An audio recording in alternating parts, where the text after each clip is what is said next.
Hello and welcome back to NoBS. Today we return to talking about the interesting and very controversial and also fatal story of Breonna Taylor.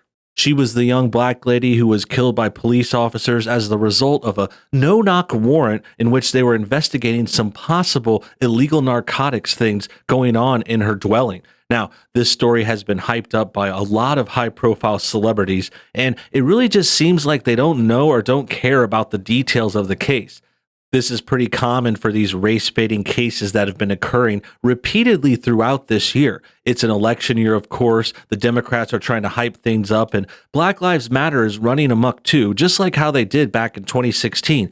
That's why we've seen a number of arrests gone wrong being highlighted by the news, being race-baited and having false accusations of racism put onto them. And in addition, the same thing is happening with the Breonna Taylor case, which we have new information about today. That's why we're going to talk about the truth about it, because I actually shied away from this story for a while because the results just really weren't coming in. And in addition, it did seem like she was the victim of a terrible scenario. She was in the wrong place at the wrong time. I truly feel sorry for all of these victims, even the ones that are in the wrong or causing this to happen to them. But with Breonna Taylor's case, I think a lot more has come to light in this past week. But unfortunately, no one in the news or media is talking about it. LeBron James has been wearing a Breonna Taylor hat, and he doesn't seem to know what's really going on. That or they just don't care, which could be possibly worse. So we're going to talk about this story right now. We're going to talk more about it and get into the details and how the press is covering it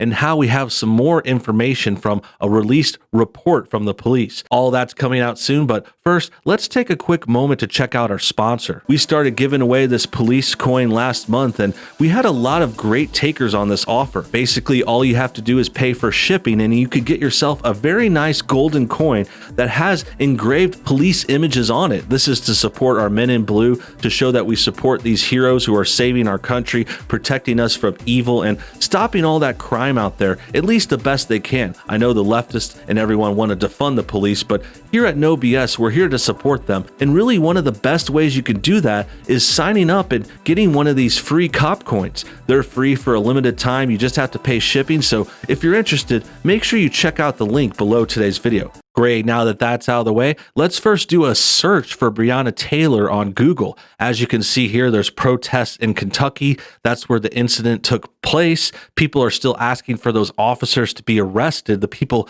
that killed someone. And it just begs the question, like, what was actually going on? It doesn't seem like a lot of people are giving the full story. All I hear when Breonna Taylor comes up is, oh, BLM, Breonna Taylor died, let's arrest the cops, and that's about it. Like, no one talks about the incident or what happened or anything, and that's what I wanted to break down today. Basically, what I heard happen essentially was the cops were investigating a drug dealer, which was actually Breonna Taylor's boyfriend. She was living with them, and they went into his apartment looking for narcotics. They've been studying him, following him. We have police reports of them reading his phone calls and stuff like that, checking his bank accounts. And apparently this drug dealer shot at the cops as they came into his house. And this turned into a shootout, which resulted in Breonna Taylor getting shot too. Wrong place, wrong time, of course. But as you'll soon see, she's not really the innocent victim, as you might say. I mean, sure, no one should be killed. No one should be shot. I'm not sure what actually happened during that firefight. Those things can go south real quick. And I don't think any of us really know. There's no video footage or cams released or anything like that. And the truth of the matter is that incident isn't the whole story, because really Breonna Taylor was more involved with these illegal crimes than most people lead on. She was actually what some might consider the front of the story, because she had the regular job and she had the bank accounts, and they basically ran the money through her accounts, making it look like she was working a legitimate job, which I think she was. I think she was an EMT, like a paramedic or something. But in addition, she was also doing these deals with her boyfriend, who also was denied about being her boyfriend. Some people say it's her former boyfriend. They try to downplay her relationship to this terrible criminal. But the truth is, they were together. They've said they love each other on the phone multiple times recently. And her meddling with these kinds of criminals is what caused her death more than anything else. I mean, if she had not been there with the drug dealer who shot at cops, she would be alive. And it's not to defend anyone. Like I said, she seems like a very, very bad situation, but this also was something that she had been playing with. She played with fire and got burned. Had she not been dating this criminal, had she not been involved with these bad crimes he was doing and gotten into this situation, which again, we don't even know how that situation played out. She could have done something to get herself shot more. She could have reached for a weapon herself, or the cops could have not seen her. There's a lot of things that could have happened there. There's no explanation of that story really, except for like the fake Democrat liberal explanation. Like they try to pretend she was just innocently sleeping in her bed, and then the cops came in, snuck in a window quietly, like Mission Impossible style, and just sniped her out. But that's not the case at all. That's the point of today's video. It is much more nuanced than that. There's a lot of gray area. And like I said, I'm not about defending this. I really wish she didn't die. No one needs to die. No one needs to even fire these weapons. They should not be committing these crimes in the first place. And if they do get caught, they should just give themselves up peacefully. And that's all we have to say for that introduction. Next, I want to jump to some files and some released documents. This, of course, comes from the TatumReport.com. He has some information released. This is an exclusive from them. And basically what happened was there's a lot of details in this report talking about Breonna Taylor. Of course, she's the victim. She's the person that died.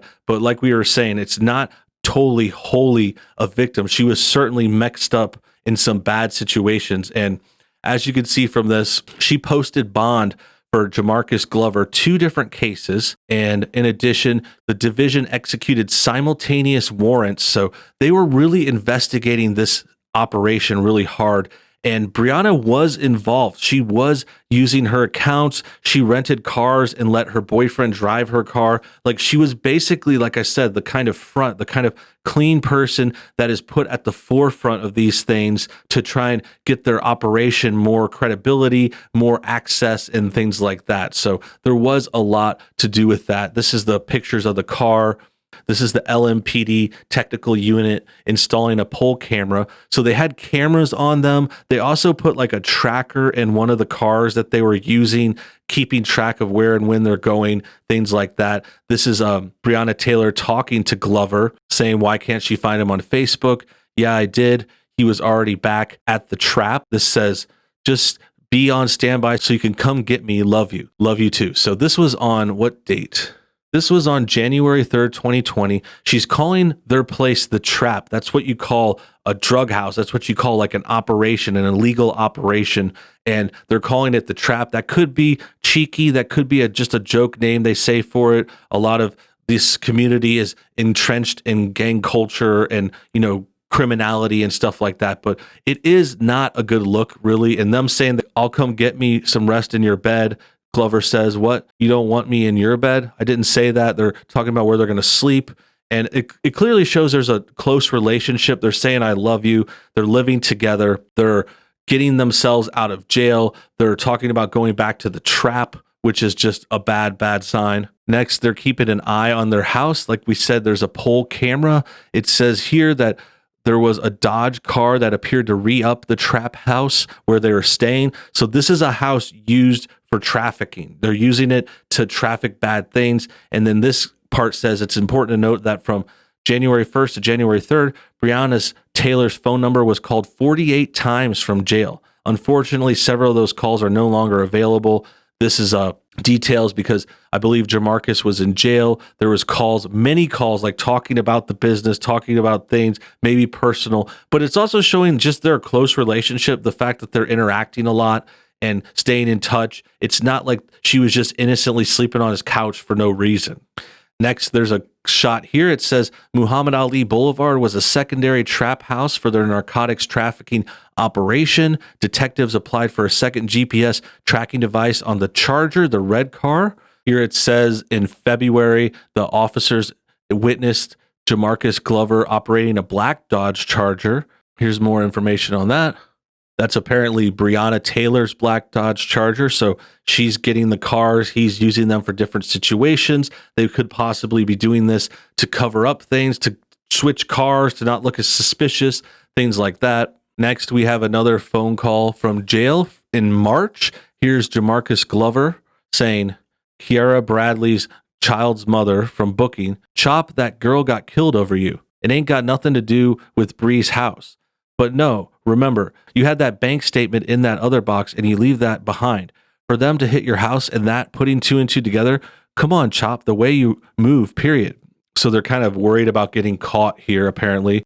Here they talk about Breonna Taylor's mother. It says, saying her mom is in some crew. Maybe her mom's involved too. Where my money at? Bree had like $8,000. Bree had $8,000 of your money. So here's Breonna having some of their money, like you dealing with their money, cleaning the money through her accounts or something like that, I believe. Here Bradley says, it ain't even really about Bree because I already know. Dunn already gave me a blueprint on everything. I know she was with you. You bounce back and forth between these girls, and I'm not doing none of that. It's messy. That could have been me, bro.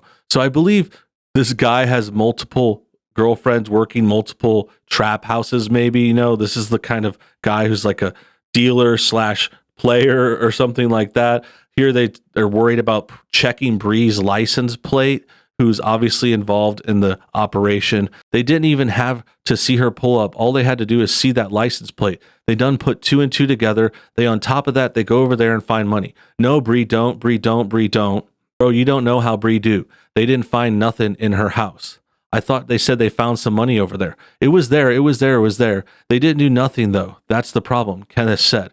So they didn't take any of the money. Kenneth said none of that going on. He said homicide came straight on the scene and they went to packaging Bree and then left. So this is talking about how after she died, I believe, he's still talking about the crimes. So essentially, I think you guys get the point there. There's a lot more to it. And I'll put a link to this information below in the description. You can read more. It's like a 41-page report. And the point of the matter is, it's not trying to speak ill of the dead or just to, you know, shame these people or anything like that. It's just getting some of the truth out there, showing you guys the real actual story. There's a lot more to it. And it's not this total like martyr situation. Like everyone's propping this up, acting like she's just innocent victim. And that's the real problem. The race baiting needs to stop. That's the whole point of today, is to stop the race baiting. It had nothing to do with race, and it had nothing to do with, you know, police brutality or something like that. Like, sure, you could argue that the cops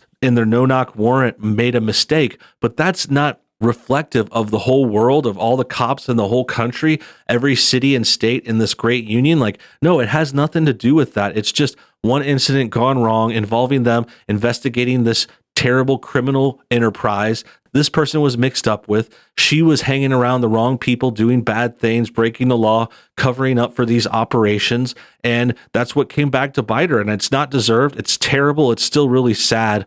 And sure, we could still ask for justice and investigations and get these people that might have been guilty punished. But I think the reason the cops aren't arrested at this point is because of all these details. Once you see it out there, the warrants were justified. They had this investigation. This was a bad criminal enterprise that went south in the last moment, and the cops were just trying to do their jobs. Maybe they made a mistake. Maybe there's some evidence of that. We haven't seen all the footage, but the truth is now out there, and I think you guys can understand where we're coming from. That about wraps things up. I hope you guys enjoyed today's video. Make sure you comment your thoughts on everything below. Tell me what you think about this case, the truth about it, the whole race baiting aspect, and why so many people want to act like this is an innocent victim and a martyr for their community. I mean, if your community is looking up to these kinds of people, that is not a good look for your group. You're looking up to drug dealers, you're looking up to criminals, you're looking up to people who abandon children, abuse them, hurt others, take people hostage, all kinds of stuff like that. And it's not a good look. Thanks for your time today. Glad you watched. Make sure you hit the like button if you get an extra moment. And until next time,